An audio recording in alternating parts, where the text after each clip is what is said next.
การดำเนินกองประชุมสมัยสามัญเทื่อที่10สภาแห่งชาติสุดที่9ต่างหน้าให้คณะประจำสภาแห่งชาติได้แถลงข่าวเกี่ยวกับผลสำเร็จเวียกงานสภาแห่งชาติ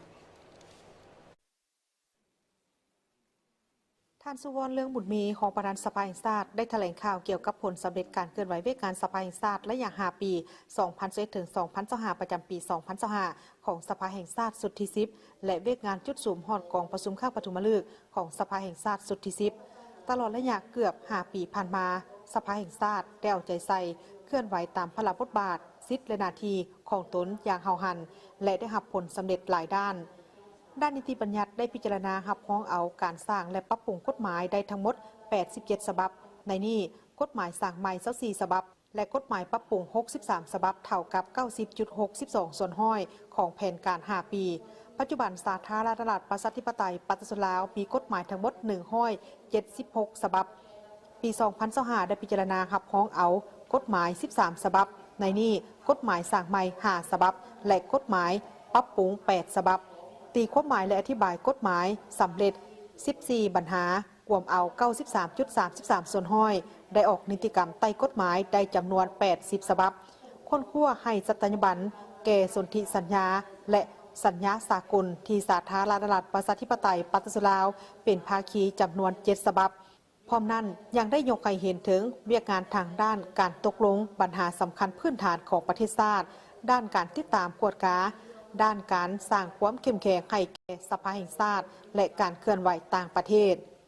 เฉพาะเวียกงานจุดสูมฮอดกองประชุมข้างปฐุมฤกษ์ของสภาแห่งชาติสุดที่10สภาแห่งชาติได้เพิ่มความเอาใจใส่อย่างตั้งหน้า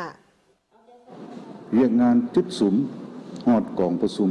ข้างปฐมฤกษ์ของสภาแห่งชาติสุดที่10 1. สืบต่อปรับปรุงบรรดาเอกสารกองประชุมสมัยสามัญเทื่อที่10ของสภาแห่งชาติสุดที่9ให้สำเร็จ 2. กะเกียมลงเคลื่อนไหวพบปะผู้มีสิทธิเลือกตั้งนำเอาผลสำเร็จกองประชุมสมัยสามัญเทื่อที่10ลงเผยแพร่ทั้งเป็นการขอบลาประชาชนในการปฏิบัติหน้าที่ของสภาแห่งชาติสุดที่9ได้สำเร็จผลตามอายุการของสภาแห่งชาติ 3. กะเกียมและรับใช้เวียกงานรอบด้านให้แก่การเลือกตั้งสมาชิกสภาแห่งชาติสุดที่10และสภาประชาชนขั้นแขวงสุดที่5 4. ปรับปรุงห่างแผนการเคลื่อนไหวเวียกงาน5 ปีแต่2026ถึง2030และแผนประจำปี2026ของสภาแห่งชาติสุดที่10ตามคำเห็นของสมาชิกสภาแห่งชาติ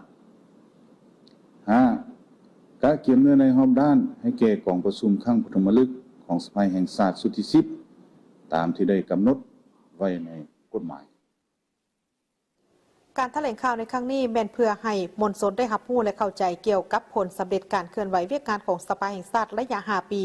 2021 ถึง 2025 ประจำปี 2025 ของสภาแห่งชาติสุดที่9และเวียกงานจุดสูมฮอดกองประชุมข้างปฐุมฤกษ์ของสภาแห่งชาติสุดที่10โดย5 ปีผ่านมาสภาแห่งชาติได้เอาใจใส่เคลื่อนไหวตามพระบทบาทสิทธิและหน้าที่ของตนอย่างเฮาหันและได้รับผลสำเร็จหลายด้านประกอบส่วนเข้าในการสร้างสรรค์พัฒนาประเทศชาติ